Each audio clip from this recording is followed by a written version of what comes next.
Minggu ni aku betul-betul tak sangka lah sebab ramai gila yang datang, sanggup datang daripada jauh semata-mata nak beli kasit kita dengan stroller baby ni lah. Ni stok yang tinggal lah, sama juga dengan kasit. Sana pun dah ada beberapa yang kita dah dapat sold. Terima kasih banyak-banyak yang datang, yang share, yang support, yang bagi tahu member-member yang jiran-jiran awak tu kat sini ada jual stroller. Orang memang padu lah. Tapi sebenarnya kat kedai kita ni, selain daripada barang-barang baby, kita ada juga sofa-sofa macam ni lah.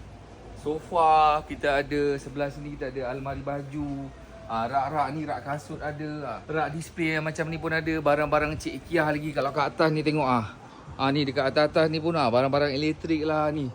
Cik Ikyah punya barang. Korang memang padu lah. So siapa yang tengah cari barang-barang baby ataupun perabot rumah, sekarang awak cepat-cepat komen nak. Kita akan guide awak sampai awak dapat barang-barang yang awak paling suka dengan harga yang paling murah. Siapa